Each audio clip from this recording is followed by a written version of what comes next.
Hey everyone, I received a lot of requests regarding this question, how to get a research position in the USA, and I'm going to share tips and tricks regarding this. Disclaimer: it's not this video is not to increase my followers or anything. No sponsorship or money involved. I feel for you because I was in your shoes someday and I felt the deficit of knowledge. That's why I'm making this video, and this is a totally cool video, no editing and stuff at all.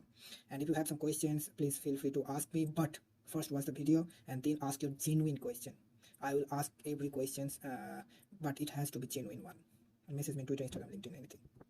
So how to apply or when to apply first? So if you're a medical student, you have or a graduate, you have to think about 10 to 12 months beforehand or before your plan started. So for example, if you want to start your research position at July, then you have to think about July 2023. You have to think about applying for this position in July 2022. Yeah, and I think if you're a medical student and doing rotations in the US, I think during your rotation, please apply because you will have some free time in the evening or so. And if possible, that's the best option. If possible, talk to your attending about a possible research position under their guidance. And as they have already seen you, they have already seen your efforts on the patient care, I think they will easily take you as a research fellow. Otherwise, if they don't have any research position, ask them to connect with other attendings with a research position. That's the best possible scenario you can get for a medical student or basically or medical graduate. For graduates, same thing. You have to apply 10 to 12 months beforehand. And for graduates, if you don't have any observership or rotations in the US, and thinking about getting it, you can apply for rotations during your research position, and you can take some leaves or so and then apply for observership during your rotation and go for the observership. But it has to be permitted by your PI or principal investigator, and definitely if you are doing rotation in the US, then try to talk to your attending about a research position.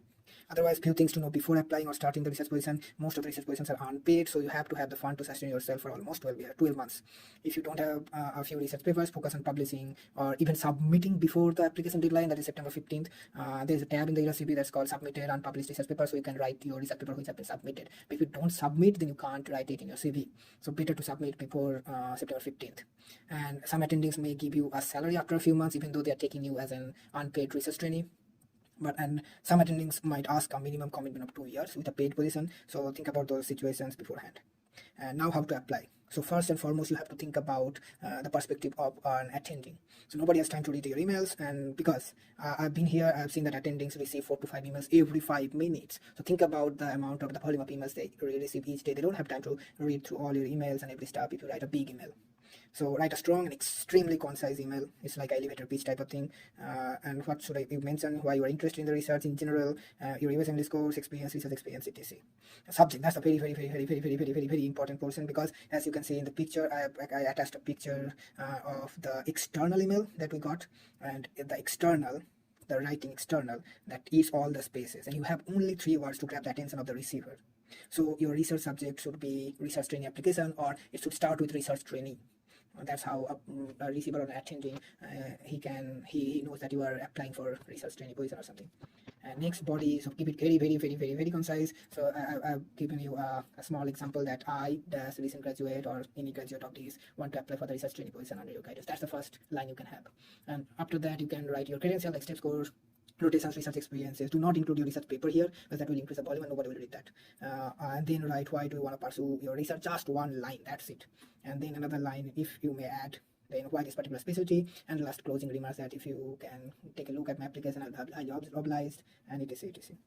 Next, CV, no need to explain any experience. Like either CV, keep the research experience at the front of the CV, and because you are applying for a research position, and make it extremely concise with maximum 2 to 3 pages. Statement of purpose. Here you can explain some like why you want to pursue research, your goals, aspirations, why particular subspecialty. If attending opens your email, then and they are going through their normal body of the email and they like you, then they will open your statement of purpose and you'll have all the space to explain yourself. So don't explain in the body of the email, explain in the statement of purpose. Maximum 1 page, nobody has time to read. How to search for emails, go to university websites, and mostly you will find their email address. And one trick is you can guess. Sometimes that is last name, first name, dot something edu, or something org or something. You have to figure those out. How many emails? Usually we say average 200 to 300, sometimes 500, sometimes 600. You can't have an average here. So it varies from person to person, different environment and everything.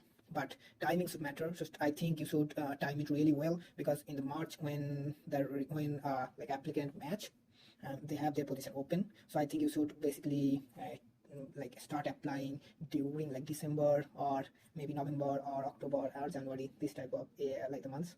Otherwise, I don't think you will get more offers. You might get lucky, but exception doesn't make the rule. Next, Which universities? Harvard, Yale, UNC, Mayo, Cleveland, Stanford, any university. Just apply. Extra, so keep in contact with your seniors from your college or nearby college who are right now doing research. They can help you getting a position. Keep in contact with research trainees who already matched. LinkedIn, Twitter, Instagram, they are like they are your friends basically this time. But use this cautiously. Now, questions. This is not to increase my followers. I'm again telling you, no sponsorship, no money. I'm making this video just to help you guys, and that's why I'm begging you. Please respect others' time. Don't ask me generic questions. Ask me genuine problems that you have, and yeah, that's it. Thank you. Have a good day.